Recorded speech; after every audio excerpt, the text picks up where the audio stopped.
Different workpiece structures require different welding positions and automation setups. This application uses an SZGH-H1600-10C welding robot for laser welding. Flexible robot motion allows the welding head to approach different areas of the workpiece. During welding, the robot follows the programmed path to complete the welding operation. Stable robot motion helps maintain a consistent welding path throughout the process. For workpieces that require different welding orientations, a dual-axis positioner can also be integrated into the welding workstation. It helps adjust the workpiece position and angle according to different welding requirements.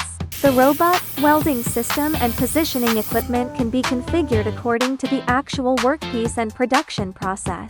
SZGH provides customized robotic welding solutions for different workpieces, fixtures and factory layouts.